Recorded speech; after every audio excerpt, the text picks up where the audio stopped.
No. I'm going to mute everybody, sorry. Oh, that's what, I don't know. Okay. There we go. Okay, and the recording has started? Yep. There you are, sir. I'm going to mute out. Okay. And the recording is absolutely going? Yes. Okay, I'm starting. Yes. Okay, welcome back, everybody, for week 2. Hopefully you did your homework. I know it seemed like I don't know, 40-plus pages. What we're going to try to do is break down Haslam versus Lockwood throughout the week. Tonight, I'm going to go through the case itself as far as I can, but I'm going to break it down just like I did with Minnesota Rule 220. I want your eyes to open up to what is possible, not what you think you see. So when you read something like this, I want you to get a different perspective. I want things to pop out at you that normally would just pass you by.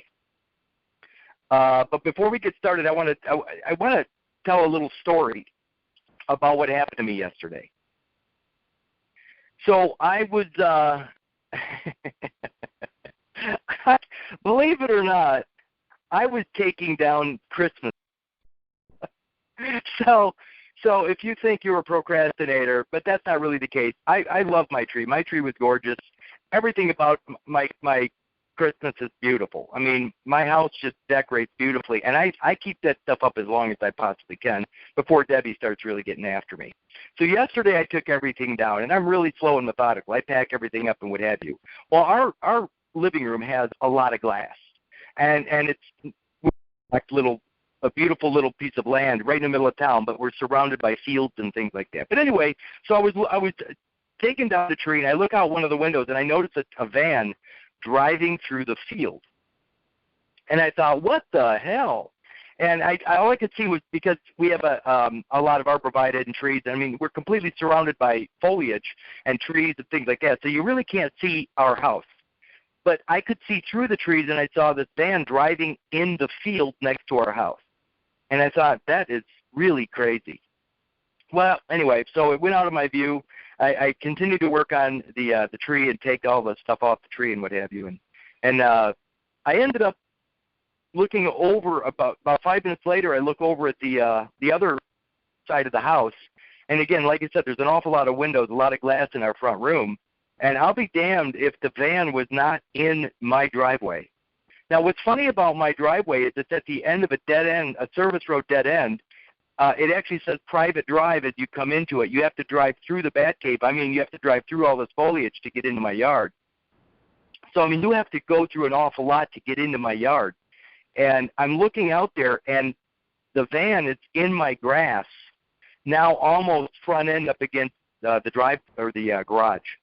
I walked out there, and I thought, what the hell is, I actually went up to the window. I said, what the are you doing in my yard? And it was a young kid, and he was just panicked. And he says, I'm just trying to get out of the neighborhood. And I said, well, what the hell are you driving through my grass? What are you even doing? Didn't you see the private property sign there? And he goes, yeah, but my van doesn't have a reverse. And I said, what? He goes, yeah, I can't get out of here. I said, you got about 5 minutes before I call a tow truck. And then you're going to have to pay for a tow truck to take you out of here. Now, here's the thing is I'm not like that. But here's a young kid that is already in panic mode. And you know what? He was driving in my grass. Now, this is, it's a full thaw just about now. It was 60 degrees yesterday. And you're looking at mud in my yard. And so now I'm getting after the kid a little bit, saying, you got about 5 minutes. You better be out of here. Well, he says, I don't have a reverse. This is my first car, and it doesn't have a reverse in it. It was a van. He goes, it's not my fault. And I said, what did you just say to me? He goes, it's not my fault. There's no reverse in the van. I said, who bought the van?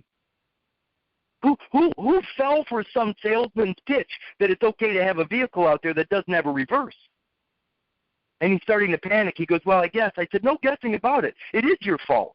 You were sold a bill of goods. You were lied to, but you bought it. I said, you realize that even every tire on this thing is bald? I said, there's nothing about this vehicle that is safe. You can't even back up in my yard right now. I said, how do you intend on getting out of where you're at? He says, I'm going to have to push it. I said, you're not going to be able to move this from here. I said, you're going to need some help. And I walked away. This kid's panicking. Now, the thing is I already knew I was going to help him. But the point, what I'm trying to get through to this young kid is that everything happening in his life is his fault. It is his responsibility. He got himself in this by even buying into the idea that it's okay to have a vehicle that doesn't reverse, which is why he was driving through the van. He can only go forward. And that's kind of the point of the story. This kid, I had to push him backwards. Him and I had to push his van backwards so he could get past my my garage. He was stuck. He can only go forward, but he couldn't go forward into my garage. So my point is that because he could not reverse direction, he was stuck going forward. Or because he was stuck going forward, he could not reverse direction. That's the problem with a lot of people I run into with this journey to finding truth. What happens to them is they start going down a path, and they start finding out all kinds of unbelievable things that really don't pertain to the truth. They're finding out all kinds of things about the government. They're finding all kinds of things about the Civil War. They're finding all kinds of things that don't have anything to do with reality. But they're interesting, and it's a lot of information, so they're enamored with all this, what look to be fraudulent activities by the government. There's a lot of extremely intelligent people out there that are so far invested, so far gone in their direction, that they refuse to turn around and look behind them. They're stuck. I've been saying for years that, if your journey begins by taking the first step in the wrong direction, it does not matter what you find along the way. It doesn't matter. You're going the wrong way. And I'm finding that more and more people, they're refusing to turn around. And they want to just keep going in the same direction, even if it's wrong. Even if it's wrong. And that's what this whole thing is about. Don't be so invested in what you think was proper, whether it's citizenship, 14th Amendment nonsense, the Republic is missing, all that shit. None of it's true. Everything's right where it belongs. We just don't feel like we're participants because we are stateless until we do a few things. We have, in essence, abandoned our own birthrights without knowing it. And that's kind of what Haslam versus Lockwood is all about. I've been arguing now for a couple of years that this is all about whose property is it and who can prove it. And by the end of these 5 or 6 weeks, the next 5 or 6 weeks, you're gonna know this stuff so well that you are the only proper claimant in your life. There is no equitable position because there is no second position. There's only you and your life and your title and your body and everything you've earned, all the fruits of your labor, i.e. usufruct. So let's get into Haslam versus Lockwood. Again, all I'm going to do tonight, all I'm going to have time to do tonight is to get through the initial idea of Haslam versus Lockwood. So here we go. I hope you have your Black's Law Dictionary with you tonight, because I'm going to read this first and then I'm going to go back through it with Black's Law, and I'm going to expound upon the idea. So here we go. Thomas Haslam versus William A. Lockwood. The plaintiff directed his servants to rake abandoned horse manure into heaps that had accumulated in a public street, intending to carry it away the next day. Before he could do so, the defendant, who had no knowledge of the plaintiff's actions, found the heaps and hauled them off to his own land. The plaintiff sued the defendant in trover, demanding payment for the price of the manure. The trial court held for the defendant, stating he owed nothing to the plaintiff.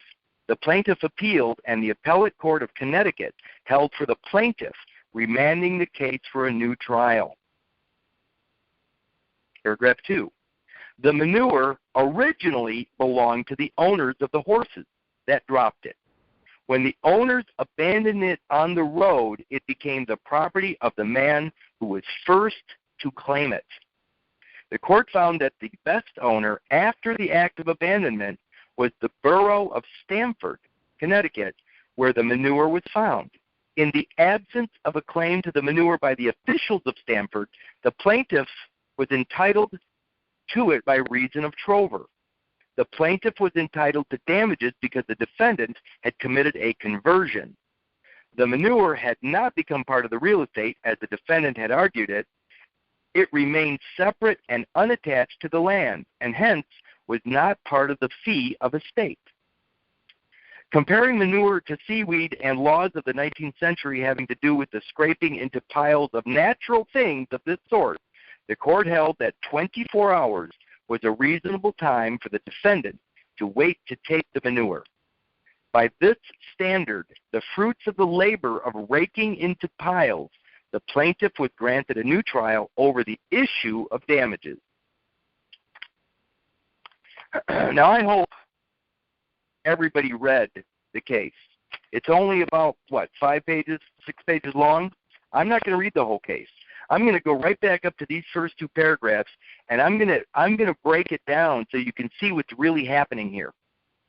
See what's really happening. That seemed pretty straightforward. Hey, some horses pooped in the street. Somebody picked it up and went away with it. And now there's a court case over this. Okay, let's begin at the beginning here. It says the plaintiff directed his servants. Well, I look at this. When I see that, I go, wait a minute here. The plaintiff directed his servants. Well, the word servant itself has an implication that, a servant has to be acting for somebody. And in almost every case, the servant has a master. So what's funny is the plaintiff himself is actually a master. So you could reread it, the master directed his servants. So let's go to the idea of a master, and that's Black's Law, page 879. 879, master. By the way, I don't mark all these before because I never know really where I'm going to be going because it changes. When I see something new, it changes. So master, 879. Master. A principal who employs another to perform service in his affairs and who controls or has right to control physical conduct of another in performance of the service. Let's think about this for a second. Remember that little triangle where I have mind, body, spirit? The master or lord over the land, i.e. body. The master, the mind, is the lord over the land or the body. So there's your mind-body connection right there. The mind is the master. The body is the servant. Look, now read master again. A principal who employs another to perform service in his affairs and who controls or has right to control physical conduct of another in performance of the service. Your physical body is the servant of your mind. I'm just trying to clarify what this is. So when you read these things, you can really think about it. So the plaintiff, i.e. master, directed his servants to rake abandoned horse manure into heaps. So let's go to see what Black Law says about a servant. That's page 1227. I'm going to go really slow so it starts to sink in. 1227.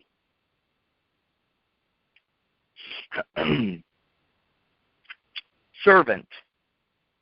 One employed to perform service in master's affairs, whose physical conduct in performance of the service is controlled or is subject to right to control by the master, who, by the way, has a greater right to control your physical existence, your body, than you?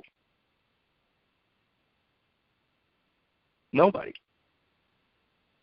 It says, to continue, it says, a person in the employ of another and subject to his control as to what work shall be done and the means by which it shall be accomplished.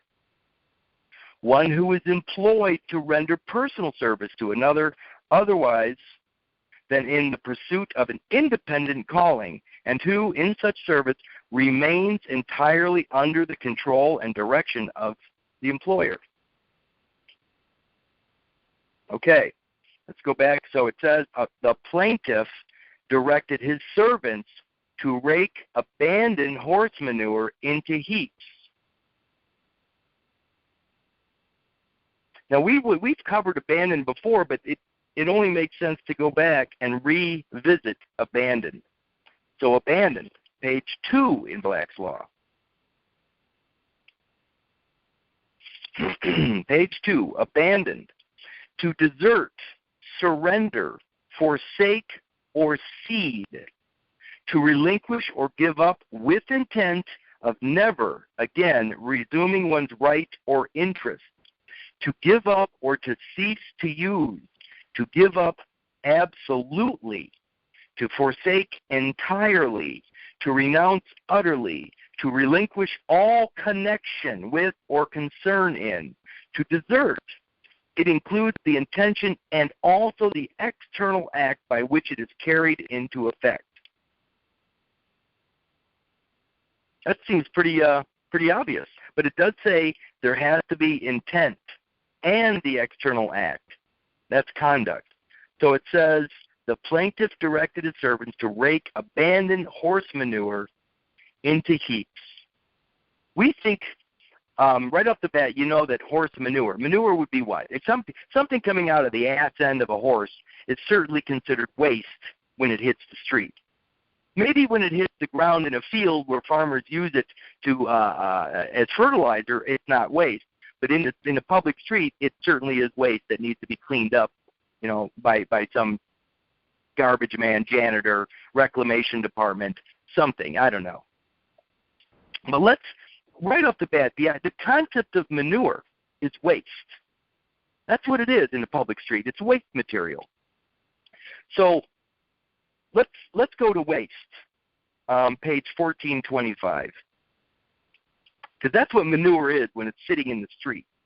But that's also what afterbirth material is sitting on the floor of the hospital. It's waste. But anyway, 1425. 1425. Waste. There's a weird old saying that we've all heard most of our lives. Waste not, want not. What does that mean?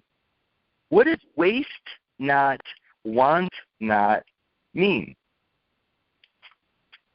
Probably by the end of the 6th week here, you're going to know waste not, want not. Because if you don't leave something behind as waste material, you probably will have everything you absolutely ever wanted in your life.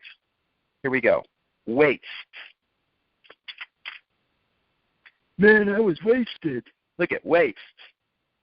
1425. An abuse or destructive use of property by one in rightful possession. Spoil or destruction done or permitted to lands, houses, gardens, trees, or other corporeal hereditaments by the tenant thereof to prejudice to the heir or of him in reversion or in remainder. I'm reading this out of Black's. An abuse or destructive use of property by one in rightful possession. An abuse. By the way, when we get to week 5 or week 4, the concept of industrial property, the word abuse means non-use. Non-use. So it's not what we thought we knew abuse was. Abuse legally is non-use or failure to use. So now consider that idea, abuse of the manure. Waste manure. It's so one man's trash is another man's treasure. So they're throwing, the people that own the horses are allowing the manure to fall into the street where somebody else can collect it. And since they're not going to use it, it's called abuse.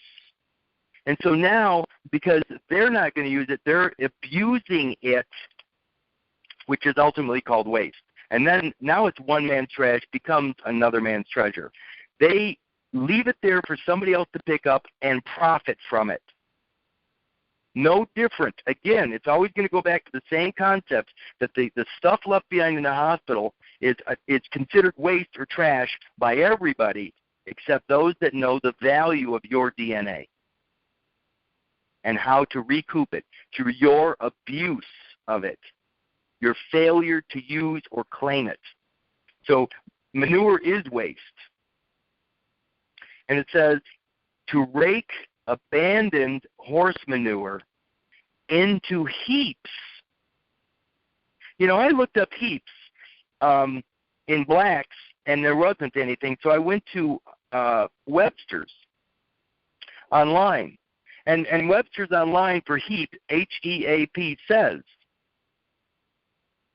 a collection of things thrown one on another, as in pile. 2, a great number or large quantity, a lot, L-O-T, lot. So then I looked up lot because that's how I do things. I want to see exactly where this can take me. And a lot says, an object used as a counter in determining a question by chance, a lot. So you draw lots, the short straw type of thing. 2, the use of lots as a means of deciding something. There it is, drawing straws. B, the resulting choice. 3, something that comes to one upon whom a lot has fallen, a share. That's your lot in life.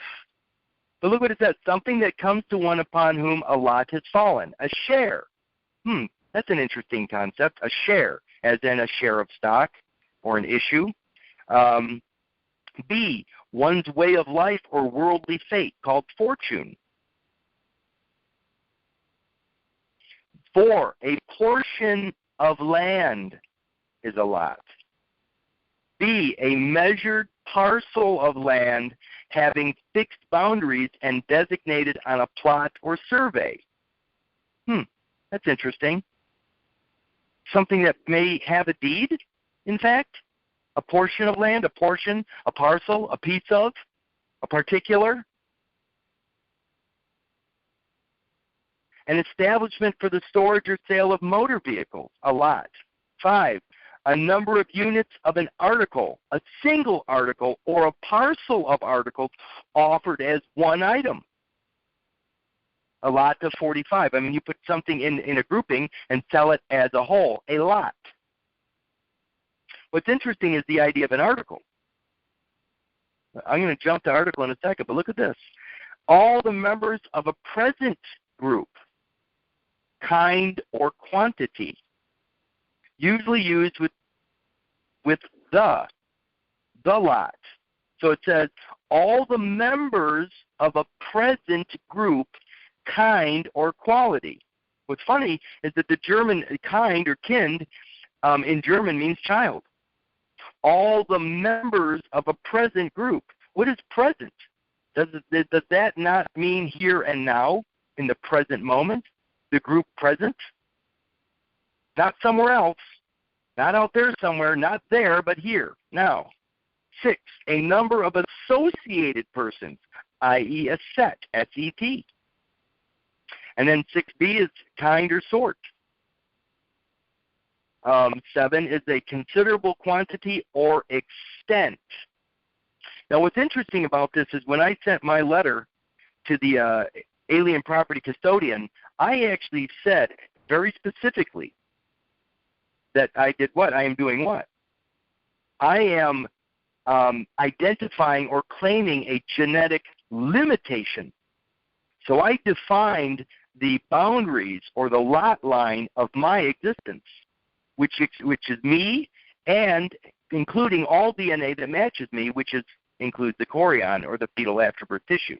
So I did claim the afterbirth, the fetal afterbirth tissue, when I claimed or staked my claim upon my own, nobody else's, my own genetic material. And my own genetic material as a point in time and space, by the way, began at the alpha point, which is my arrival, and it will end at the omega point, which is my death. My DNA will only exist between the alpha and omega, the beginning and the end of my life. That's all I'm claiming, nothing more. All right. Now, heaps led me to heap, led me to lot, and it led me ultimately to the concept of land. Okay, let's keep going here. Horse manure into heaps that had accumulated in a public street.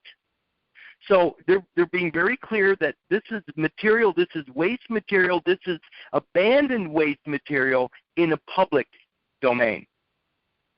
The public domain, not in somebody's private yard. They're very clear that this is a public place. The word accumulated caught my eye. Page 21, Black's Law. Accumulate. Accumulative. Page 21.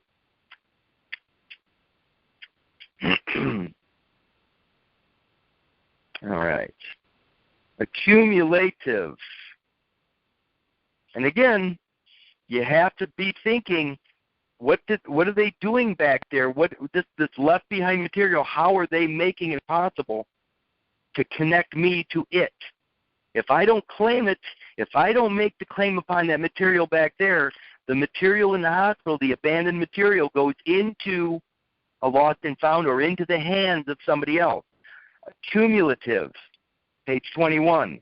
That which accumulates or is heaped. They're actually using the same term. That which accumulates or is heaped up. Additional, said of several things heaped together, or of one thing added to another. One thing added to another is accumulative. It said of several things heaped together. Several. A lot of people right now are going, oh, several means more than one. Are you sure about that? More than one? Or does it mean things that are separated from other things? Let's go to several real quick. I don't have this page, so several things. Just like the several states. Several. To sever is to separate as one from another, to cut off from something, to divide, like as in divide and conquer. To part in a way, especially by violence, as by cutting, like cutting the cord, cutting the umbilical, cutting, rending, etc. But here's several. Several, more than two, often used to designate a number greater than one. Number greater than one. Sever. Severally. Is that the word they use? They use several. Several. Several. There it is. More than two. Often used to designate number greater than one. Each particular or a small number singly taken. Single means individual, by the way. There it is. Separate. Individual. Independent. Severable. In the sense of the word is distinguished from joint. Also exclusive, individual, appropriated. In this sense, it is opposed to common. Let me ask you something. If you're trying or striving to be under the common law, but they're using a name that is considered uncommon or opposed to common. Curtis Richard Kallenbach is an individual, and an individual is considered several, meaning separated or not common. How can Curtis Richard Kallenbach, the individual and uncommon, actually lay claim to the common law? He can't do it. He's been separated from it.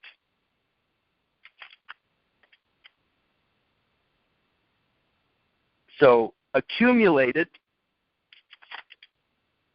leads to several. It leads to additional. It says that which accumulates or is heaped up. Additional. So let's see where additional takes us. Addition, page 35.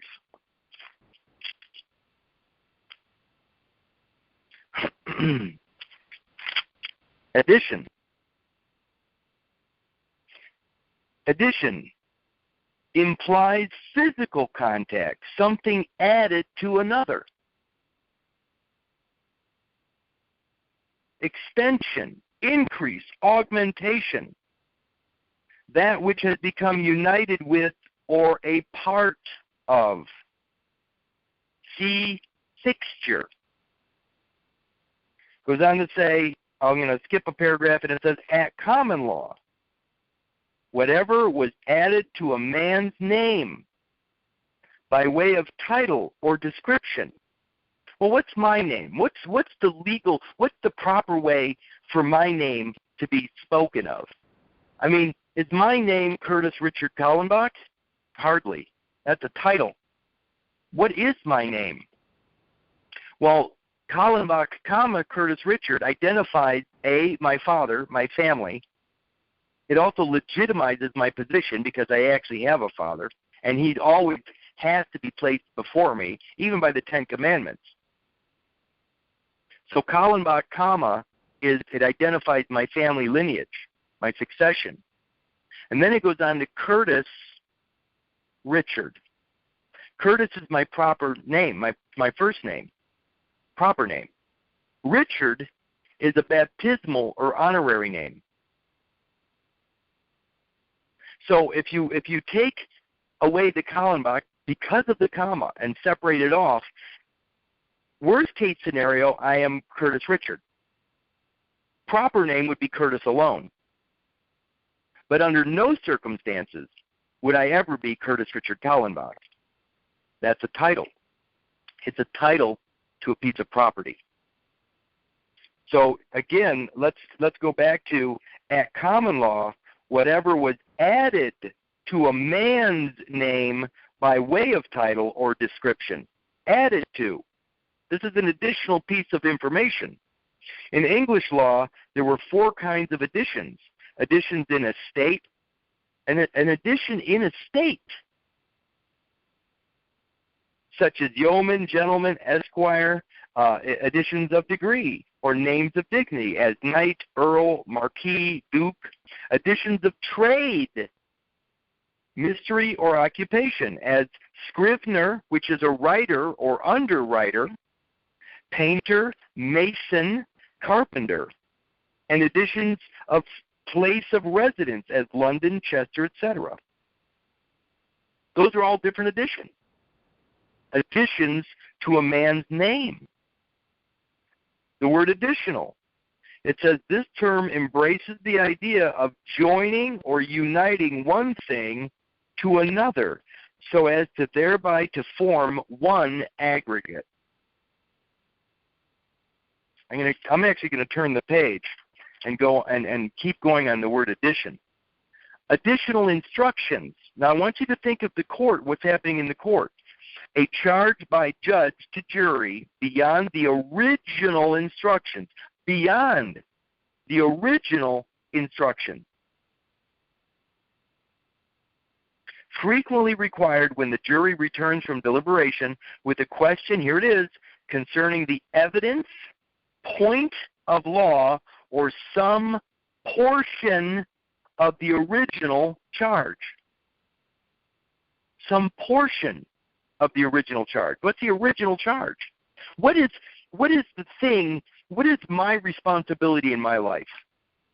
If I am the landlord or the lord over my kingdom or the king of my kingdom being my physical existence, my body, the charge is my body itself. It's under my charge. I am in charge of my physical existence. If there was an additional piece out there of me, of my charge, of my physical existence, my DNA, that's also under my charge. The chorion is a piece of my DNA. It is supposed to be under my care, in my charge, but I have forgotten about it. I didn't even know it existed. How could I? So there's a piece out there that has fallen away from me. And it says, a question concerning, a question. So the judge is actually questioning this long before you ever get in any trouble. All of these questions get answered by the court. It says, concerning the evidence. In other words, the grounds upon which everything is moving. The grounds. It says some point of law. A point of law. What's your point? That's a physical place in space. At what point did you show up here? At what point did you show up in this world? Can you prove it? I can tell you right now that everybody listening to this call, unless they've done what I've done, they cannot prove that they are here. There is no point, at no point have you taken hold of your charge, your life, your body.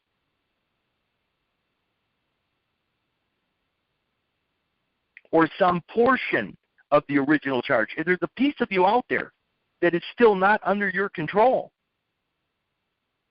That's why when the judge says, do you accept the charges? They're speaking about something that you're supposed to be controlling. It's like a dog not on a leash. There's a piece of you out there that's out there barking and annoying people or biting people, injuring people. It's supposed to be tied to you. It's supposed to be in your hands, but it's not. And in fact, when it's not in your hands, the dog catchers are out there looking for it. I am speaking specifically about the afterbirth chorion, which is your DNA. It's like a dog off of a leash. And then the last one here that I'm going to go cover is additional servitude. Remember that the very beginning of this says what? It says the plaintiff directed his servants. His servants. So it says an additional servitude. The imposition of a new and additional easement or servitude on land originally taken by eminent domain proceedings. A use of a different character for which owner of property is entitled to compensation. It says the use of a different character for which owner of property is entitled to compensation. So when somebody takes your property via eminent domain, you're entitled to compensation. But to be clear about eminent domain, what is eminent domain? That's page 470. 470.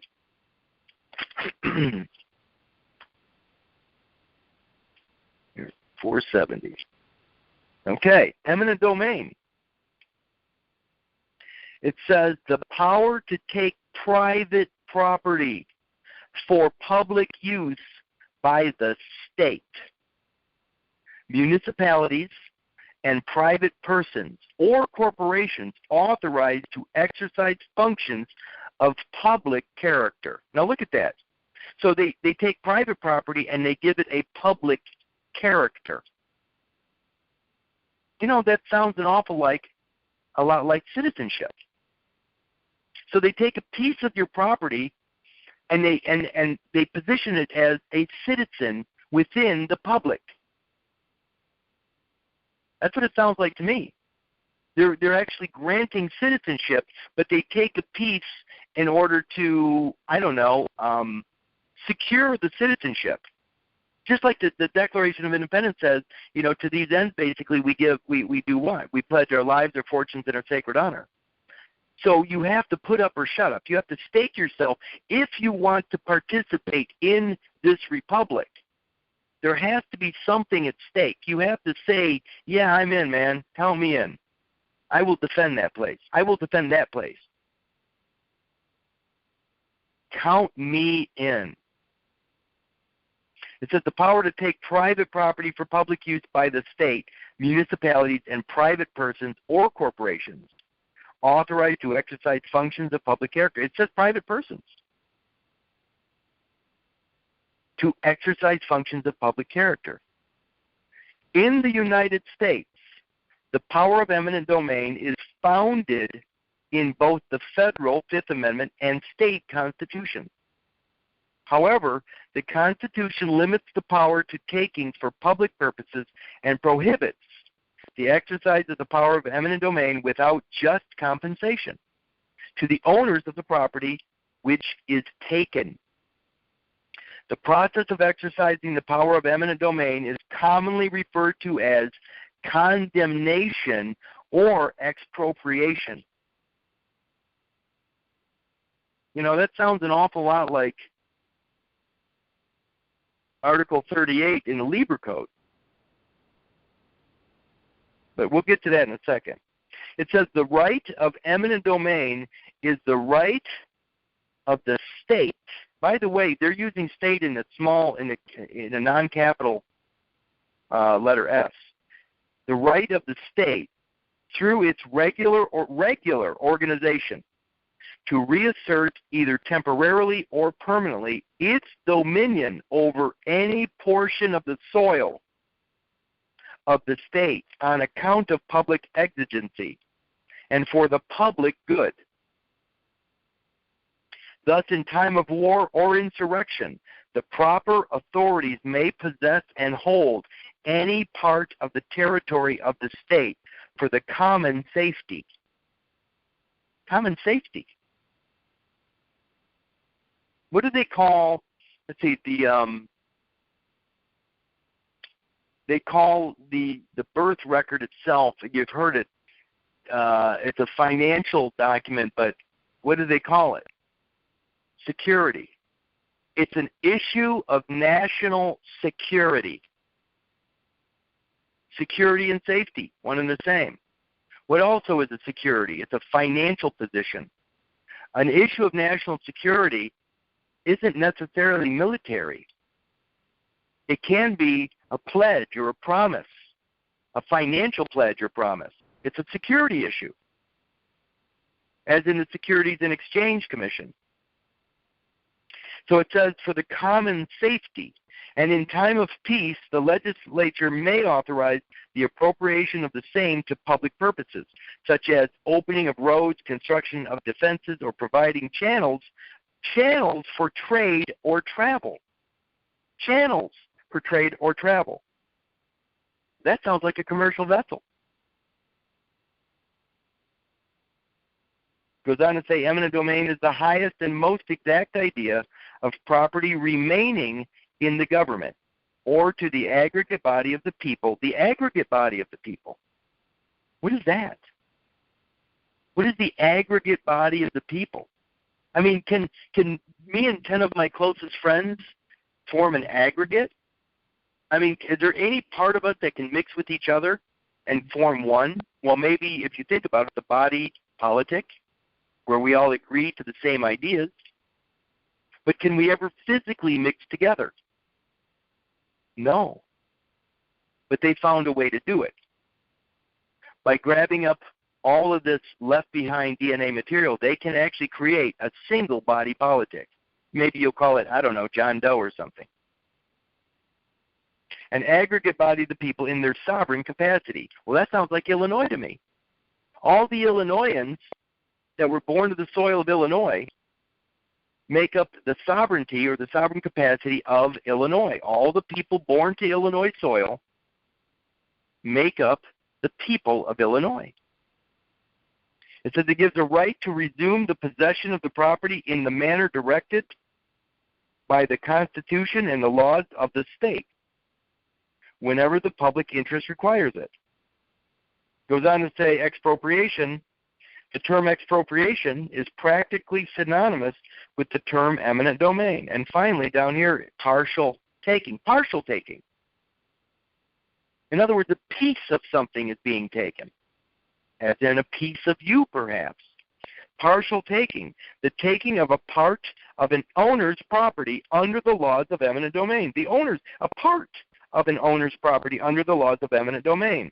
Compensation must be based on damages or benefits to the remaining property as well as the part taken. The remaining property as well as the part taken. Okay, let's go over to Article 38 of the Lieber Code. It says private property unless, this is huge, people, private property unless forfeited by crimes or by offenses of the owner. Abuse is an offense, or which is non-use. It says private property unless forfeited by crimes or by offenses of the owner can be seized only by way of military necessity or for the support or other benefit of the Army or of the United States. That sounds like eminent domain. So they're talking about an eminent domain position by the United States where they're taking private property.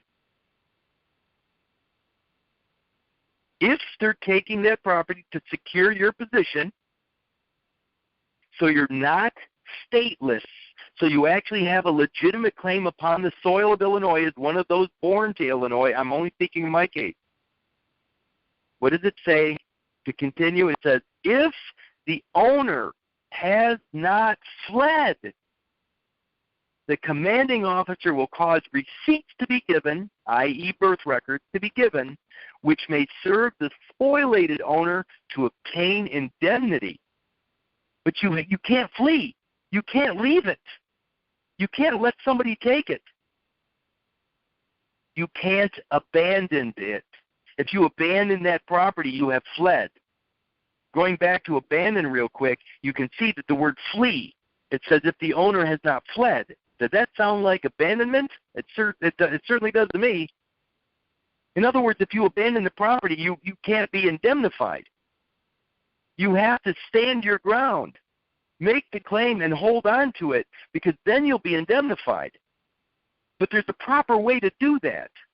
Just having an authenticated birth record in your possession doesn't mean that they know who you are. It doesn't mean you have a legitimate claim upon that property. You may have it in your possession, but you haven't told anybody. You haven't registered it back to the proper authorities so they know who you are. It says, if the owner has not fled, the commanding officer will cause receipts to be given, which may serve the spoliated owner to obtain indemnity. You cannot abandon the property if you're going to make a legitimate claim upon it. So all the people running from that name that are abandoning, that are deserting the United States, they're deserters.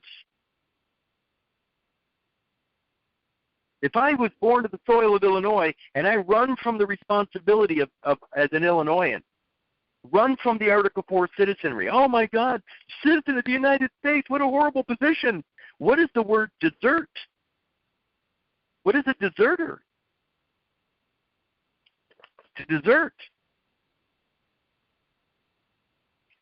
To leave or quit with an intention to cause a permanent separation,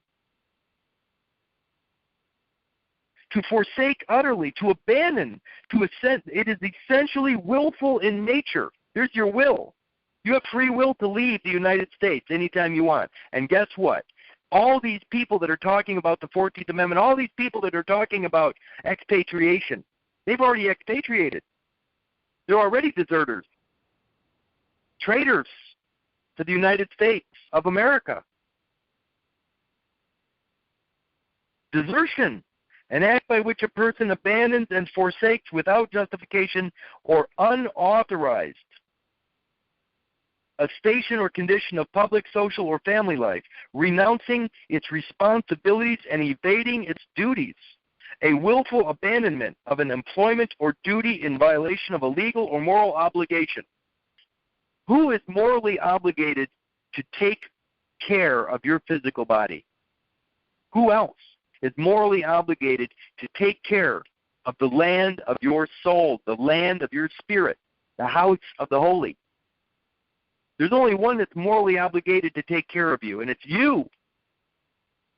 When you abandon that, when you leave that DNA, that claim behind, and you let the church take care of your ass, or the public to take care of your ass, it's morally reprehensible.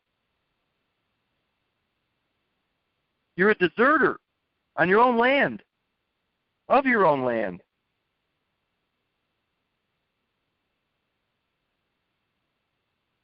Constructive of desertion, that arising where an existing cohabitation is put to an end by misconduct of one of the parties, provided such misconduct is itself a ground for divorce. Ground for divorce. Okay, enough of accumulated. You realize that just off of the accumulation, it went to addition leading to eminent domain, which led to a desertion, a separation. The plaintiff directed his servants to rake abandoned horse manure into heaps that had accumulated in a public street, intending to carry it away the next day. Intending to carry it away the next day. Before he could do so. In other words, before the next day.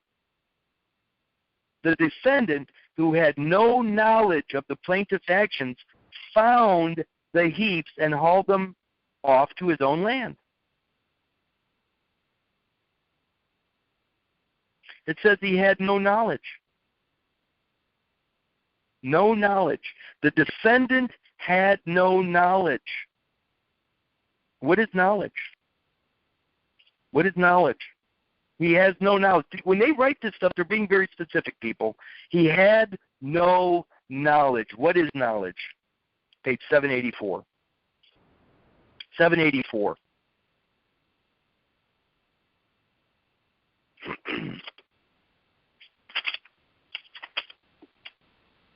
Okay, knowledge. Acquaintance with fact or truth. It has also been defined as act or state of knowing or understanding. Do you understand the charges? Knowing or understanding. It goes on to say actual knowledge, notice, or information. Does it really say information? Yes, it does. So it's saying he has no knowledge, no information. What is information? Page 701.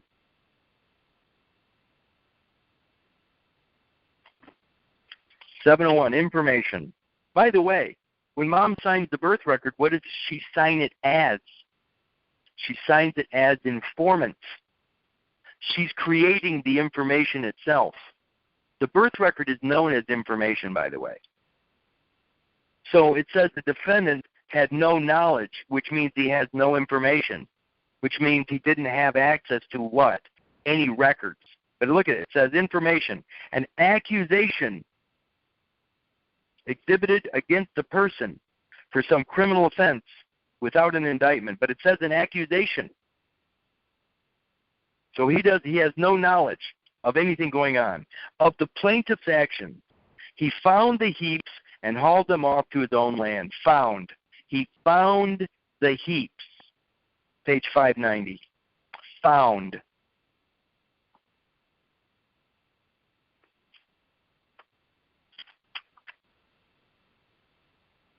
Sounds like a founding child to me. Found, 590.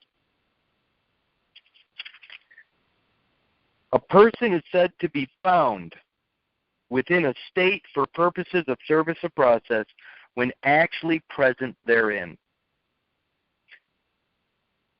But only if a person is in a place voluntarily and not by reason of plaintiff's fraud, artifice, or trick for the purpose of obtaining service. To be found is to actually be located someplace. So he found the heaps. They were in a place.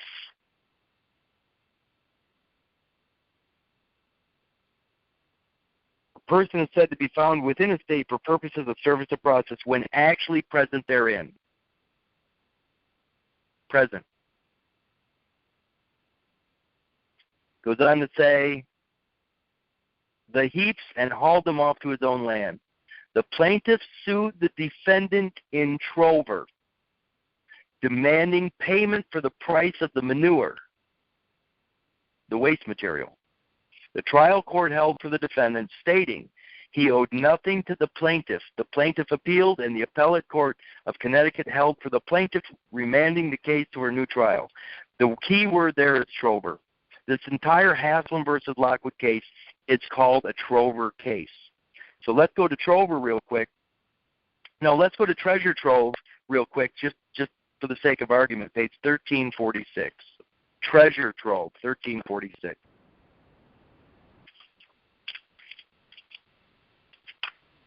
Because it'll make more sense when you understand treasure trove. 1346, treasure trove. Literally, treasure found. Treasure found. I mean, when this guy found the poop, when he found the manure, one man's trash, the owner of the horse didn't see any value in the poop coming out of the horse's ass. But one man's trash is another man's treasure. The defendant picked it up off the street and brought it home and put it on his land as fertilizer. He saw value in it. One man's trash is another man's treasure.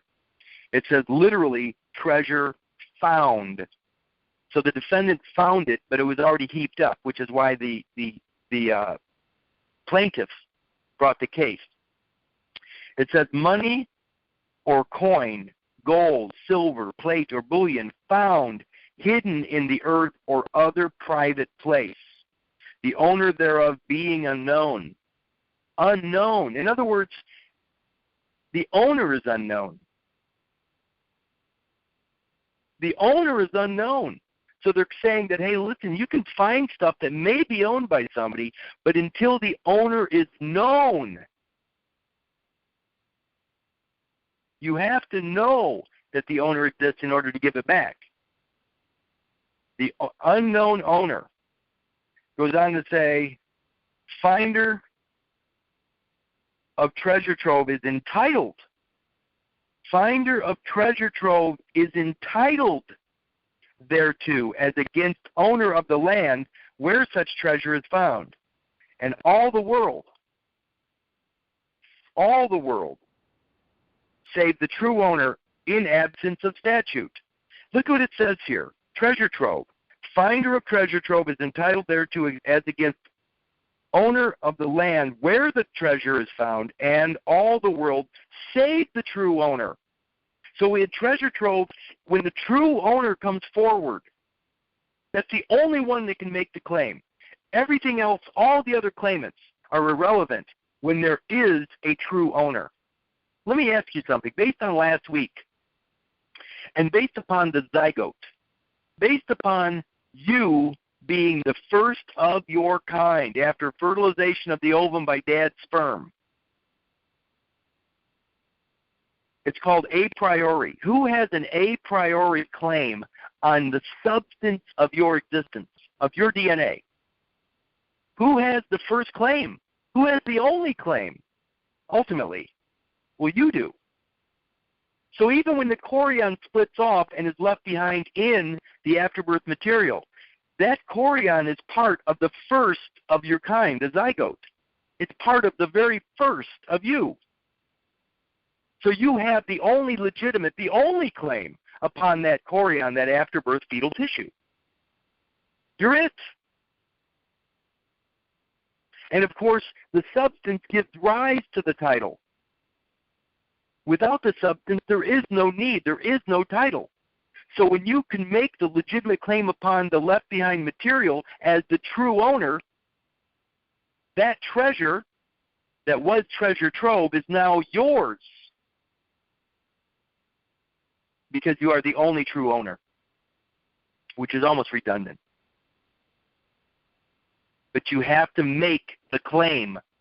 You have to make a proper claim upon it.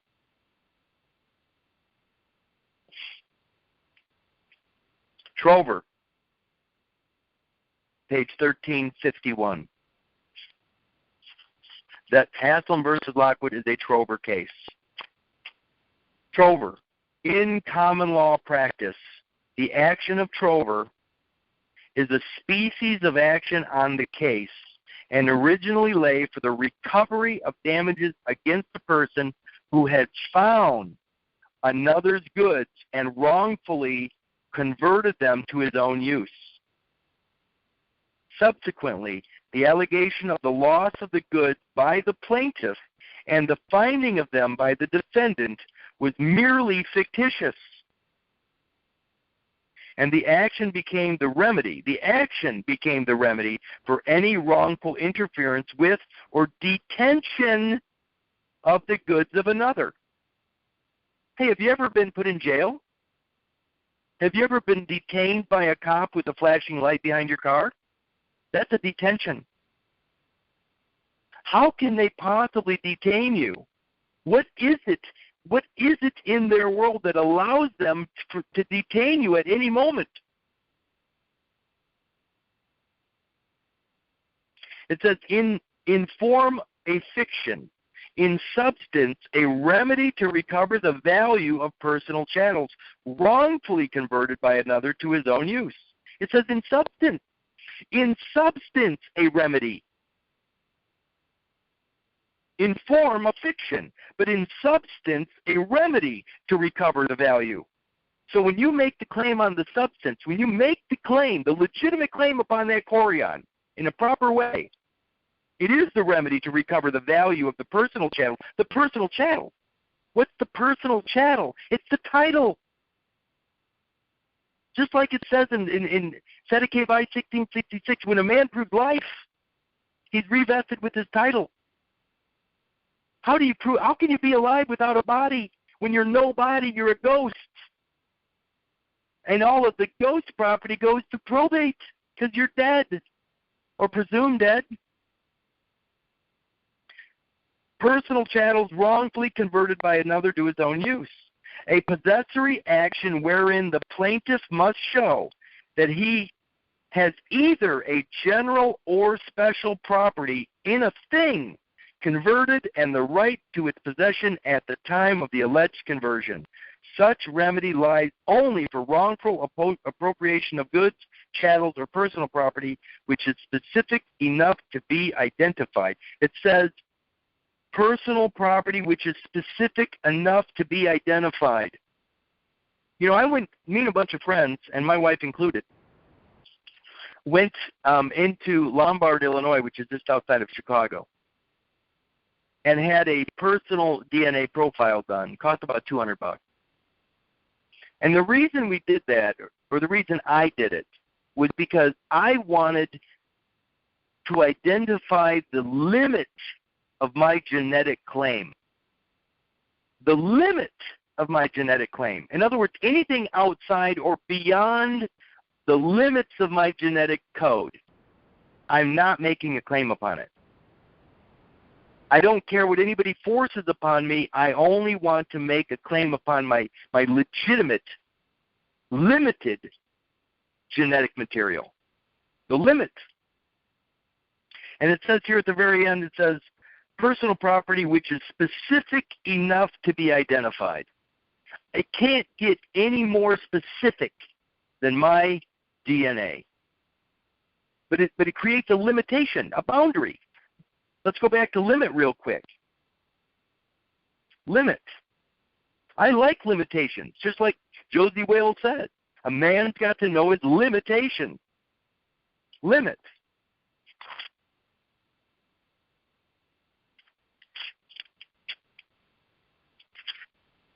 A bound, a restriction, a restraint, a circumscription, a boundary, a border or outer line of a thing, extent of power, right, or authority conferred. When I identify my limitation, I'm also identifying the extent of my power. I'm identifying my rights. I'm identifying the authority that I have. Maybe it says the authority conferred. God-given rights, unalienable rights, by identifying me, my property. What's interesting is when I go into week 5 and discuss cultural property, you will realize that it's the left behind material that identifies the state upon which I was born. So the left behind matter that was left behind in Illinois State identifies my birth state, which identifies my position within the Republic as an Article 4 citizen. If I do not claim that cultural Article 4 citizenry, I am stateless. When I am stateless, I'm no different than any other refugee. But I am not party to the Constitution. I am not party to the Republic. If you do not claim this missing piece of you, you are stateless.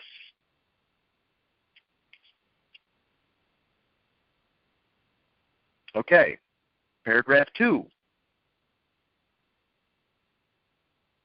The manure, the waste material, originally belonged to the owners of the horses that dropped it. But when the owners abandoned it on the road, it became property of the man who was first to claim it. The court found that the best owner after the act of abandonment was the borough of Stamford, Connecticut, where the manure was found. Okay, let's think about this. What's interesting about this case, the very first thing I noticed is that they're worried. I mean, this case is about the plaintiff and the defendant. It's interesting that it's about the plaintiff and the defendant because ultimately the original owners are the only one with a legitimate claim upon the horse manure. But it's only by the abandonment that the case exists. Now think about this. If there is no abandonment, the only one with a lawful claim to the manure is the owner or owners of the horse. This case doesn't exist when there's no abandoned property. The case doesn't exist. In other words, without the extraneous claim by some other party, without that claim, there is no cause of action. Without any cause, there is no case. If there's nobody else making a claim upon your property, there will never be a case where you will ever be invited to that courtroom. The only reason we end up in the courtroom is because we have failed to remember our birth. That's Minnesota Rule 220. I talked about it last Thursday night. Again, it says the manure originally belonged to the owners of the horses. Let's go to original real quick.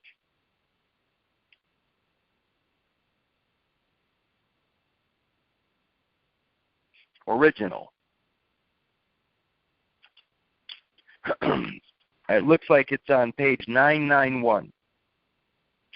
Original. Okay, the manure originally belonged to the owners of the horses that dropped it. The horse that dropped it. Who is the horse in your birth process? No offense, Mom, but it's Mom. The horse that dropped the waste material after baby was Mom. So Mom is the owner of the material dropped. Sort of. But it's the original. She is the original owner. Okay, what is original? It says primitive, first in order, bearing its own authority, and not deriving authority from an outside source. As original jurisdiction, original writ, etc. As applied to documents, the original is the first copy or archetype. You know, a lot of people think the original, I mean, I did this years ago, and I often forget to do this. I want to describe the concept, or what is an original versus an actual, or the genuine, and a copy. Okay? Let's explain. Let's figure this stuff out, because it says here an original is a first copy. An original is the first copy. That doesn't even seem to make sense now, does it? Well, here's the way it works. Michelangelo has an idea that he wants to create a new sculpture. He goes out and he finds a big piece of stone that is perfect for his idea. So he grabs the stone and his chisel, and then he invites a good friend who happens to be in fairly good shape, his good friend Michael. Actually, David is a better name. He grabs his good friend David. David says, yeah, I'll pose for you. So Michelangelo, with his chisel in hand and his big piece of stone, has David standing. David is the model. Michael chisels away all the stone, and he has a perfect copy of his friend David. The people love it so much, but there's only one of those originals. Michelangelo created a beautiful original, and he called it the David. But what happened was, because the demand was so high, they cast it. They cast his actual original, and they made multiple copies of the David. So now anybody could order a copy, but nobody could afford the original. So let's think about what this means. David, his living friend, is the genuine article. David is the genuine article. Michelangelo's work is the original. And all subsequent products are copies. So what do we have here? We have the genuine, we have the original, and we have the copy.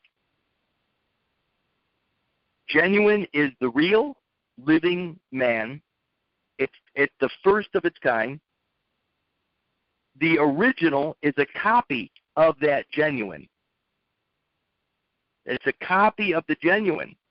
So Michelangelo only made a copy of the real, a copy of the genuine, but it's called an original. It's the first copy of the genuine. All subsequent copies are just copies. See how that is? So you have a genuine, you have an original, and you have a copy. Which one are you? Oh man, Kurt, I'm an original. There ain't nobody like me. You're not the original. You're the genuine. You're the genuine. You're the first. You're the thing upon which all others, you're the model upon which all subsequent copies are made, including the first copy, which is called an original. See, there's baby, and then there's everything after baby. Baby is the genuine article. That's why when baby shows up as a man in a courtroom and he has everything in order, when there's a genuine article in play, there are no summary judgments. Summary judgment is not possible when there is a genuine article. When a man is there and he's recognized by the court, the fiction is gone. The summary judgment is gone. Not possible. That's why when you prove life, and you're revested with your title, there are no summary judgment. There has to be a real injury. None of this constructive garbage. When there's a genuine man, there are no constructive cases. No summary judgment. Doesn't happen when there's a genuine article. So again, the genuine, the original, and the copy. None of us listening to this call right now are originals. We are the genuine article. We are the baby. We're the firstborn. We're the real. What else does original say? In copyright law, means that the work owes its creation or origin to the author. And this in turn means that the work must not consist in actual copying.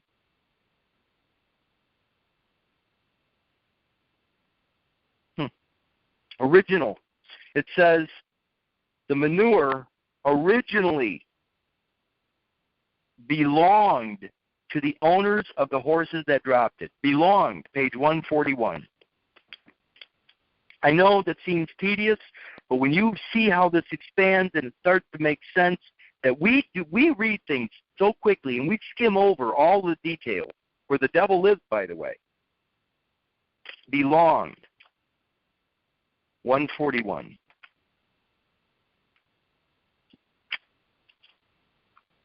Okay. Belonged, to appertain to be the property of, to be a member of, to be appropriate, to own, to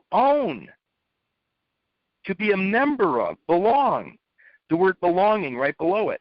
That which is connected with a principle or greater thing. Greater thing. An appendage, an appurtenance. Also ownership. Does the Corion belong to you? You better believe it does. Has it been abandoned? Yes, it has. But not in reality. It's been left behind or forgotten.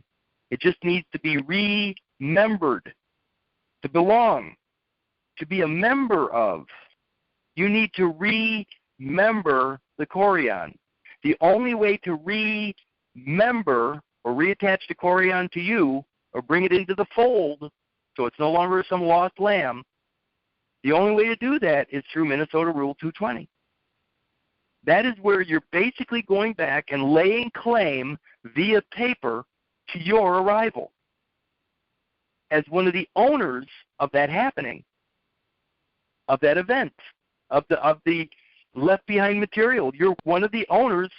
There are only two potential owners to that birth date, by the way. Who are they? The birth record identifies two potential owners only, both of which have apparently abandoned the property. There are two potential owners. The left behind material has two pieces of property, two constituent properties. What are they? The Corion belongs to me, baby, firstborn, and the maternal afterbirth belongs to my mother. There are only two potential claimants to that property. And there's only one title. There's one title that covers those two positions, which is why it's a split title, or which is why there's potential for somebody else to make a claim. If mom never claims it, somebody's going to claim it on her behalf. If I never claim it, somebody's going to claim it on my behalf. So Curtis Richard Kallenbach can go either way. It can go towards the Corion, or it can go towards mother's property. If I claim it, I get Curtis Richard Kallenbach the title. When a man proves life, he's revested with his title. When he proves life. Belongings, that which belongs to one. Property, possessions, a term properly used to express ownership. The manure originally belonged to the owners of the horses that dropped it. But when the owners abandoned it on the road, it became the property of the man who was first to claim it. It says, but when the owners abandoned it, that presumption is that they did abandon it. Well, horse manure I can see. But when mom gave birth to baby Curtis, did she abandon the rest of the material? Would any mother abandon the rest of the material, knowing full well, with full disclosure, the potential damage that's going to happen the rest of the baby's life? No. But when the owners abandoned it on the road, it became property of the man who was first to claim it. The court found that the best owner after the act of abandonment, there's the presumption of abandonment right there. The best owner after the act of abandonment was the borough of Stamford, Connecticut, where the manure was found. The borough of Stamford, Connecticut. Who would be the best owner of the left behind material in my case? September 19th, 1960 at 3:50 a.m., when Mom and Dad walked out with baby Curtis and left behind that material on the floor of Swedish American Hospital Corporation, probably registered in the United States of America or the United States or the District of Columbia. But where is the hospital actually physically located? On the county of Winnebago, also known as the parish. Where is the county located? It's located in Illinois State, 1818, part of the Representative Republic. Look at all the potential claimants here. What about the janitor that came in and swept it all up? Look at all the potential claimants. Who was the first on the scene? It says here that the court found that the best owner after abandonment was the borough of Stamford, Connecticut, where the manure was found.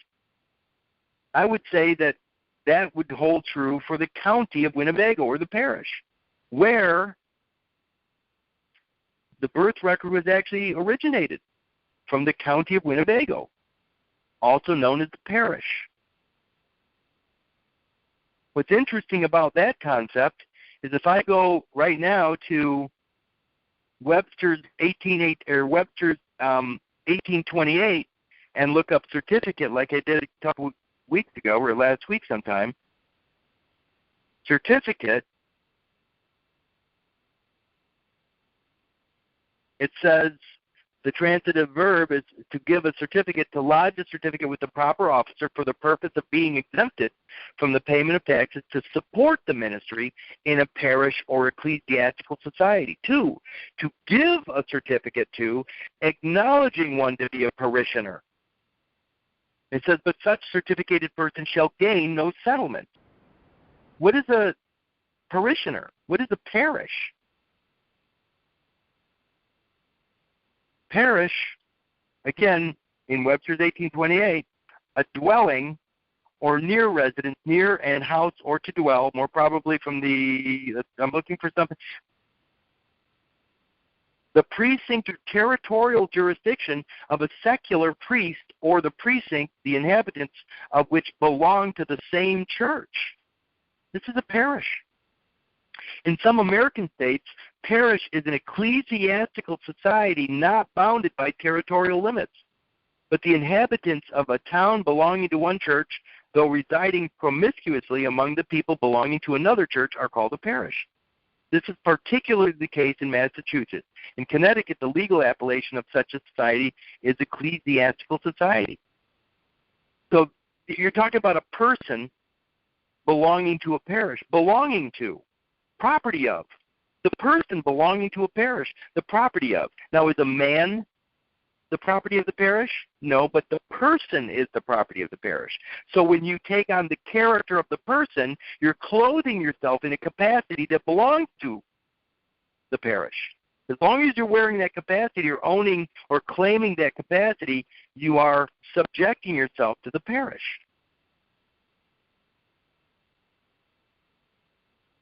Belong. Okay, so here it is. We're back to belong to the owners of the horses that dropped it. But when the owners abandoned it on the road, it became property of the man who was first to claim it. The court found that the best owner, after the act of abandonment, was the borough of Stamford, Connecticut, where the manure was found. So does Winnebago County, can it make a legitimate claim upon the left behind or presumed abandoned material? Of course it can. It's the best owner after the act of abandonment. But what if it was not abandoned? Does Winnebago County have a legitimate claim? Nobody does but the true owner. But let's just keep going. In the absence of a claim to the manure by the officials of Stamford, so if Winnebago County doesn't make the claim, it says the plaintiff was entitled to it by reason of trover. Who was the plaintiff? The plaintiff was the one that raked the abandoned material into heaps. Who does that at the hospital? Who comes in and gathers up all the material left behind by Mom? So if Winnebago County's not going to claim it, if the city of Rockford's not claiming it, then it says the plaintiff, the one that actually piled it into heaps, was entitled to it by reason of trover. Entitled. So it sounds to me like the title, Curtis Richard Kallenbach now, which is tied to the left behind material. Because remember, when Mom was in the hospital, she also put pen to paper. And she created the title through her hand. Curtis Richard Kallenbach was left behind as well. The title was left behind. It was created and left behind in the hospital. What's the likelihood before Mom went into the hospital that she wrote down Curtis Richard Kallenbach anywhere outside the hospital?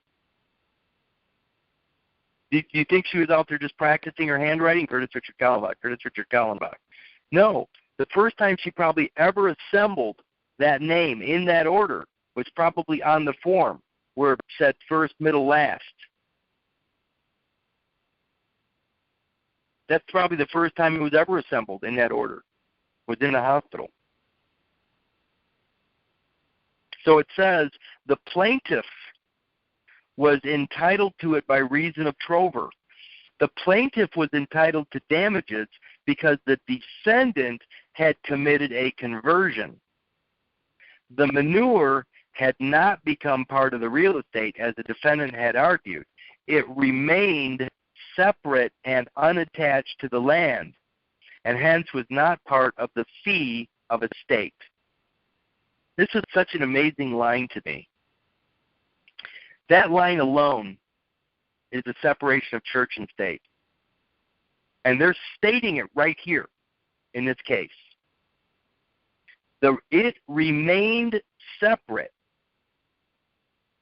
It says the manure, the waste material, the afterbirth remained separate and unattached to the land. The greater estate, the larger aspect. So it remained separate and unattached to land, and hence was not part of the fee of estate. So they're saying that the material left behind never became attached to anything. What is the word fee? Everybody remember the word fee for a nominal fee or a fee in name only, but what is the fee itself? Most people just think it's a form of payment. What is a fee? A fee. Here it is. Page 553.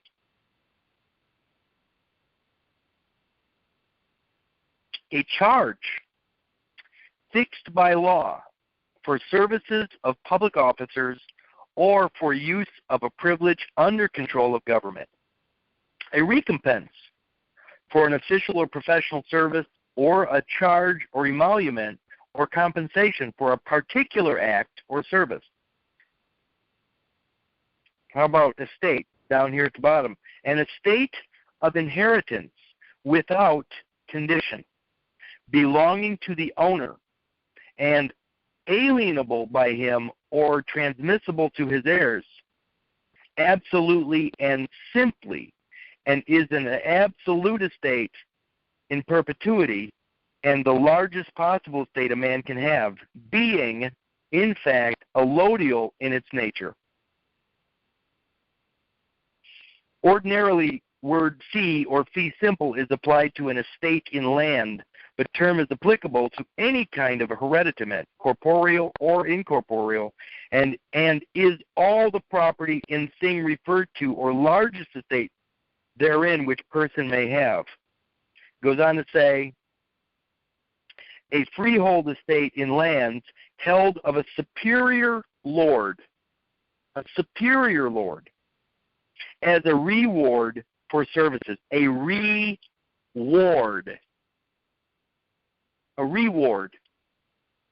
for services, and on condition of rendering some service in return for it. The true meaning of the word fee is the same as that of a feud or fief, and in its original sense it is taken in contradistinction to allodium, which latter is defined as a man's own land, which he possesses merely in his own right without owing any rent or service to any superior.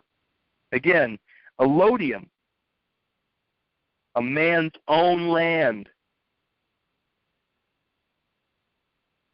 A fee sounds like something granted for service. So let's think about this left behind material, and it's left behind on Illinois soil. Illinois identifies an Article 4, a potential Article 4 citizen, which is a constitutionally protected position. When you basically align yourself with the United States of America, you are granted the citizenship, the Article 4 citizenship, which also identifies your very DNA, which is your physical existence within the United States of America. You finally made it to the United States of America and are part or party to the Republic. But you need to claim the very thing that is on the soil of Illinois, 1818, identifying your position. The fee itself is the grant given, the citizenship granted, and it's tied to your stake in that place. It's a grant. Citizenship is property of the United States of America. They don't have to grant it to you. If you don't stake something of value, just like the Declaration of Independence says, our lives, our fortunes, our sacred honor. Sacred honor, holy honor, a piece of the temple. Our lives, our fortunes, our sacred honor. That's what's at stake here. In or out, part of the United States of America or not, part of the Republic or not. All these people that say, I want to be free of all this nonsense. I don't want to stake anything. I want my life. I want 100%. I am a sovereign. And you are stateless. I learned more in the last year. I actually became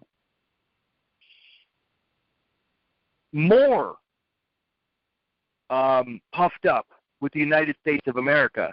By learning this, I'm willing to do more for the United States of America than I've ever been now. And I'm not patriotic in that sense. I just realized that if I want to be able to take advantage of this place, I need to participate at the highest level. I can't demand everything without giving something. There is no place like that on earth.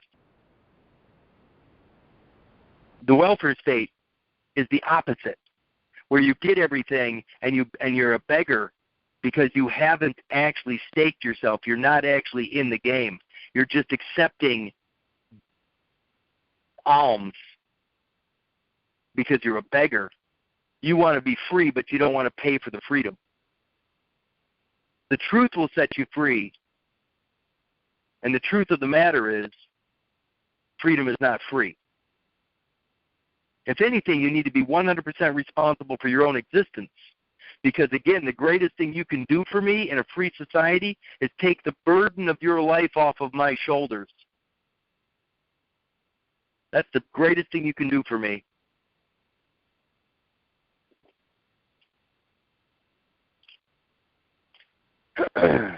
It remained separate and unattached to the land, and hence was not part of the fee of estate. Listen to this. If your body, if your DNA, if I never ever set foot on American soil via Illinois. If I never, ever made it to Illinois, if I'm not attached to the land of Illinois, I cannot claim Article 4 citizenship through Illinois. It goes on to say, and hence was not part of the fee of a state. The estate is the United States of America. Illinois is within the United States of America. If I do not, if I have no way to prove I was born upon the soil of Illinois, I can make no such claim. It says it remained separate and unattached to the land. The land is Illinois. If I'm not attached to Illinois, where the hell am I? I'm stateless. Look it up. Look up statelessness. It's at P Cloud in 1954. That's where you are. You're stateless. Comparing manure to seaweed and laws of the 19th century having to do with scraping into piles of natural things of this sort, the court held that 24 hours was a reasonable time for the defendant to wait to take the manure. That by this standard and the fruits of the labor of raking into piles, the plaintiff was granted a new trial over the issue of damages. By the way, when you see the word fruit, the fruits of your labor, let's look at fruit real quick. By the way, fruit and usufruct are the same. So let's just look at fruit, though. Fruit. Fructus. Fruit. Fructus, page 602. In the civil law, fruits, produce, profit, or increase, the organic productions of a thing. The organic productions of a thing. Organic productions of a thing. Does that sound like a baby? Or the afterbirth material that goes along with the baby? Organic productions of a thing. Product. The right to the fruits of a thing belonging to another. This is fructus. The right to the fruits of a thing belonging to another. The compensation which a man receives from another for the use or enjoyment of a thing, such as interest or rent. How come it says the compensation which a man receives from another for the use or enjoyment of a thing, such as interest or rent? Fruit is down at the bottom of 602. The produce of a tree or plant which contains the seed or is used for food. Isn't it interesting that it says the produce of a tree or plant which contains the seed or is used for food? The edible reproductive body of a seed plant, the effect or consequence of an act or operation. Civil fruit. What I'm getting at is understand that the sperm is a seed. The sperm is a seed. Civil fruits in the civil law, fructus civilis, are such things as the rents and income of real property, the interest on money loaned and annuities, rents and revenues. Fruits fallen is my favorite. In English law, the produce of any possession detached therefrom and capable of being enjoyed by itself. Thus, a next representation, when a vacancy has occurred, is a fruit fallen from the advowson. Fruit fallen. It sounds almost biblical, doesn't it? Fallen man, fallen fruit. Look at this. It says the produce of any possession detached therefrom. If a child is born without the claiming of a father, in other words, no succession, no family lineage, if it's born and unclaimed, just like a foundling child, unclaimed by the parents, it has no lineage, it is considered fruit fallen, separated from its lineage, to be what? Capable of being enjoyed by itself, separate. Does that sound like the afterbirth material? Is it possible that the afterbirth waste or trash, one man's trash is another man's treasure? Is it possible that the left behind material is being enjoyed by somebody other than you? Your life, your name, your title, your property? Is it being enjoyed? Is there somebody that has a legitimate claim or an illegitimate claim, however it may be? Is there somebody else claiming your position? To answer the question is this. Is it possible? Is private property taxable? Is private property taxable? No, it's not. Then how come your labor falls under the IRS? Because it's not yours. You're living through a title that is in the hands or belongs to somebody else. The moment you make the legitimate claim upon your property in your life and take responsibility for it, the moment you come out from under the care of the Roman Catholic Church. When you come out from under the care of the Roman Catholic Church, they're not entitled to the fruits of your labor. Again, if you go back to the treatise on the practice of the High Court of Chancery, what was that page? I went through it last week. I'll read it again.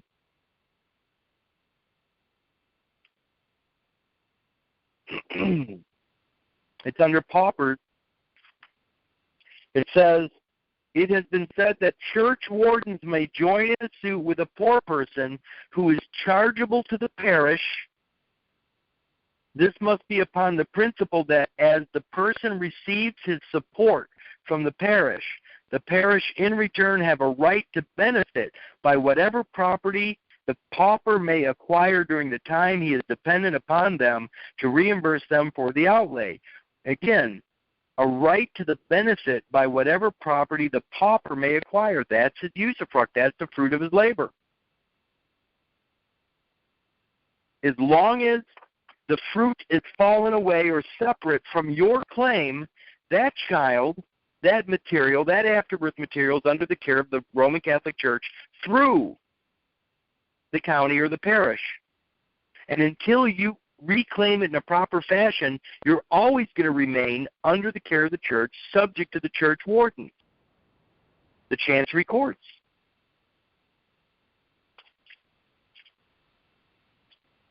Because you're not part of your own father's lineage.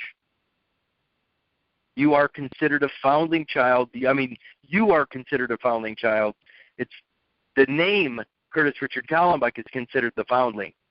The foundling is subject to the church wardens until I pull it out of their care, out from under their care. Again, just like Dad told me when I was growing up, you live under my roof, you go by my rules.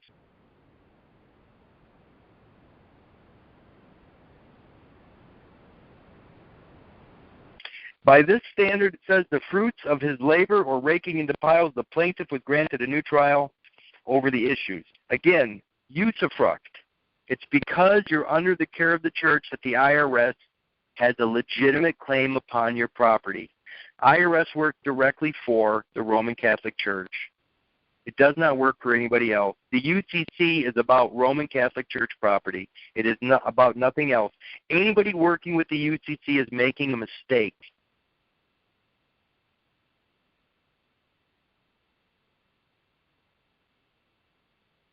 To continue, it says, issues. There are 5 of them listed here. It says, is manure abandoned on the road by passing horses property subject to the laws of trover? What's interesting, again, is that this case automatically, it's all about something that's presumed abandoned. Every case I ever show you will always be about the property that is considered abandoned. Their entire system is based upon, and I mean the world over, is based upon property left behind, presumed abandoned. The moment we start claiming our lot in life, and we're no longer considered deserters to the United States of America, and no longer considered paupers without property, everything will change. By the way, you better start thinking about this, but Donald Trump is going to make it very difficult for people that have not claimed their birthright. He's going to make very clear about where this is going. And you know what? You need to be in the right position when all this goes down. You thought Obama was bad? It says, is manure abandoned on the road by passing horses property subject to the laws of trover? 2, does manure abandoned on the road by passing horses become part of the land and in essence attached to it as part of the fee of ownership? In other words, does it become part of Illinois? Does it become part of Winnebago County, the parish? Does it? In essence, attached to it as part of the fee of ownership. You know, the state of Illinois, or Illinois State, actually does make that claim. And I'll prove it to you in a couple of days. 3, does a person who gathers the manure into heaps improve it and hence have a claim to ownership?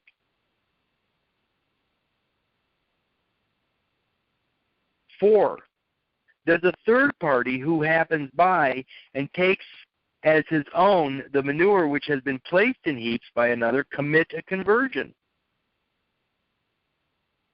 And 5, is the third party, if the third party is guilty of committing a conversion, what are the damages to the plaintiff? See, it's always amazing to me that what they have us doing is they have us looking at all the things swirling around, when the only thing that ever has to happen is for the true owner to stand up and make a claim. The moment the true owner shows up and makes a claim, Haslam versus Lockwood, it never occurs. It never occurs.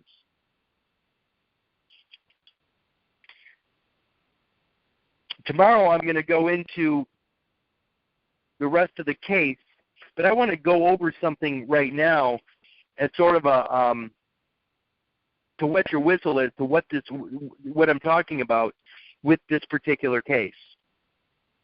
Because they will talk about it, and if you read this homework assignment, there's a word that you probably came over that kept popping up, and it was detinue. Detinue. D-E-T-I-N-U-E, detinue. And that's what I'm going to just go over that for a bit, because it'll open your eyes to where this is going. Detinue. Detinue sur trover, or detinue by itself. So let's go to detinue, and we're just going to go down that path for a little bit, because this is exciting stuff. Detinue is exciting stuff. Okay. Detinue.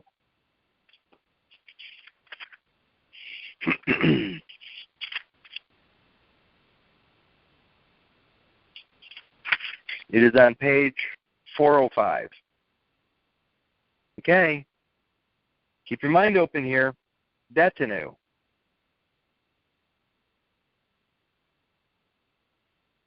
A form of action which lies for the recovery in specie of personal chattels from one who acquired possession of them lawfully but retains it without right, together with damages for the detention. Possessory action for recovery of personal chattels unjustly detained. Again, have you ever been held against your will by a cop with the light flashing behind you, or in a jail cell until you were bonded out? Here we go. Let me go through this. A form of action which lies for the recovery in specie of personal chattels from one who acquired possession of them lawfully but retains it without right, together with damages for the detention. Look at.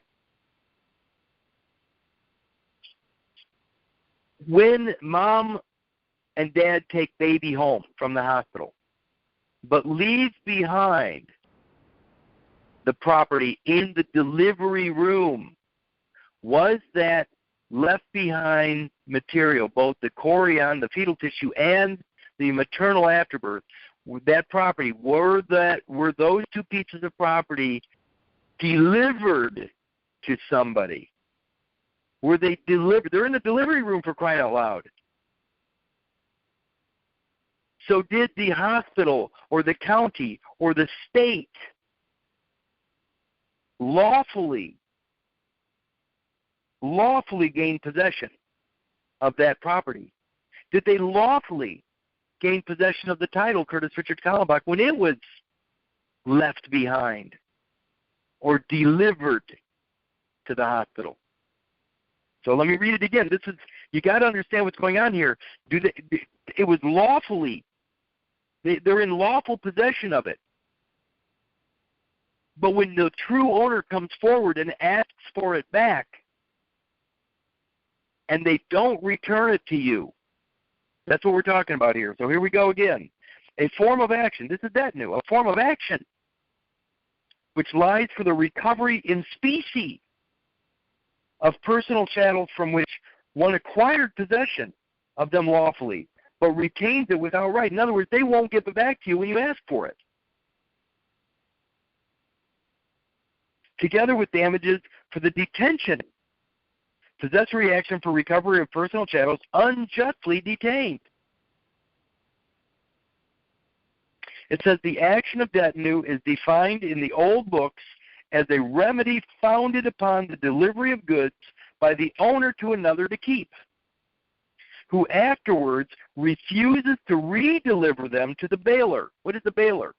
A bailer is somebody that gives a piece of property to somebody to hold for him, to keep it safe or whatever. Hey, hold it for me. Listen, hold my coat while I go to the bathroom. It's something as simple as that. Hold my coat while I go into the bathroom. I don't want to take this into the bathroom. Will you hold this for me? You just became a bailor. The bailee is the one holding the coat. When you come out of the bathroom, they give you your coat back. What if they don't give you your coat back? There you go. That's what we're talking about here. Now I'm demanding my property back. No, you gave it to me. No, I didn't. I gave it to you to hold while I was busy. Now that I'm back, I want it back. It says, and it is said that to authorize the maintenance of the action, it is necessary that the defendant should have come lawfully into possession of the chattel, either by delivery to him or by finding it. So it's possible that the same thing can occur by somebody finding it. This is what's amazing to me. Has anybody ever heard the word discovery in a court case? Has anybody ever heard of the word discovery in a court case? What the hell is discovery? Discovery is when an attorney or the bar association or somebody in that case finds unowned property. They discover unowned property. And when they discover that it's unowned, they make a claim upon it right there in the courtroom. So you get brought in, a cop invites you to the show, he invites you to the court, and then when you show up, they discover that you don't own the property. You're just using it, by license perhaps, but you're not the owner. They discover it, they find it to be ownerless, and they make a claim upon it themselves. Just like in the business conduct, the practice of business conduct that I talked about last week, the ABA business conduct standards. The attorneys are looking for property. They're looking for intellectual property that they can grab up, the title. If it's unowned, they're going to claim it right there in the courtroom through discovery. They're finding it to be unowned. Finding. So it says, delivered or by finding it. In fact, It was once understood to be the law that debt new does not lie where the property had been tortiously taken, but it is, upon principle, very unimportant in what manner the defendant's possession commenced, since the gist of the action is wrongful detainer and not the original taking. They're not saying anything about taking it from you or finding it. They're talking about wrongful detainer by holding on to it when they know the true owner. That is debt new. When they find out who the true owner is, they have to give it back. If they detain it after that, it becomes something entirely different. It says it is only incumbent upon the plaintiff to prove property in himself and possession in the defendant. I mean, who else has a more legitimate claim to my DNA than me? The property of the DNA itself is mine. I'm only claiming my property, my DNA. And my DNA is the gist. It's the grounds upon which the case rests. Without my DNA, without the grounds, there is no title. The title, the grounds or the gist gives rise to the title. The moment I claim the true ownership of the grounds or the DNA, the moment I'm revested with the title. It said it is only incumbent upon the plaintiff to prove property in himself and not possession and possession in the defendant. The action in debt new is proper in every case where the owner prefers recovering the specific property to damages for its conversion, and no regard is had to the manner in which the defendant acquired the possession. I don't care how you got it. I don't care how you got it. I don't care whether it was delivered to you or you found it. It's mine, and I can prove it right here. I'm in good standing. It's my property. The case is terminated. The case is terminated.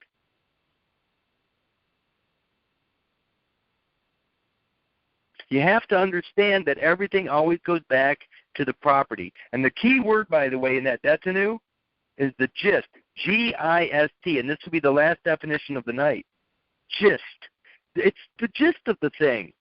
The gist of the thing. We used to say it all the time as kids. It's the gist of the thing. Gist. G-I-S-T. Gist, page 620. Last definition of the night. By the way, can you see a kind of a general theme running throughout everything I talk about? Oh, but Kurt, it's not the afterbirth. That has nothing to do with anything. By the way, the afterbirth identifies your position in the Republic. You better damn well claim it, because otherwise you're stateless for your entire existence. Here we go. Gist. In common law pleading, the essential ground or object of the action in point of law. What's your point? In point of law, without which there would be no cause of action. No cause of action. The cause for which an action will lie, or the ground or foundation of a suit, without which would not be maintainable. In other words, without the ground, without the gist of the thing, there is no court case. The essential ground or object of the suit, without which there is no cause of action. The term is no longer used in those states that have adopted the rules of civil procedure, nor in the federal courts. In other words, it's only used in the Republic. It's only used in the Republic where the common law still holds.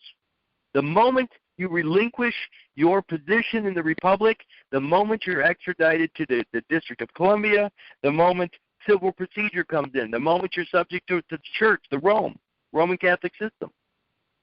Once you give up your position in the Republic, all hell breaks loose in your life. The gist of the thing is your DNA. Just like again, Pope Boniface in 1302, the spirit-filled man, the baby himself, has spirit in him. Mind, body, spirit in one place is to be judged by no man. It's the human creature the left behind material that is unclaimed, that is property of the Roman Pontiff. Don't leave yourself behind. Don't leave that material for somebody else to find or claim. So I'm gonna finish up with Haslam versus Lockwood tomorrow night, and then I'm going to expound upon it. By the way, the other, this is only 6 or 7 pages long. All of the stuff behind it, the concept of the bailment, that'll teach you what's going on. But ultimately, all I'm going to do is cover the cases. It's your responsibility to read all of the things that I attach to it. Additionally, I'll go over the cases, but I'm going to expound on the case. I'm not going to go through, all the other material. That's for you guys. So tomorrow, I'm going to finish up with Haslam versus Lockwood, and then I'm going to go on and I'm going to introduce other cases that identify with Haslam versus Lockwood. I'm going to stay with Haslam versus Lockwood all week, more than likely. So anyway, looks like it's already after 10.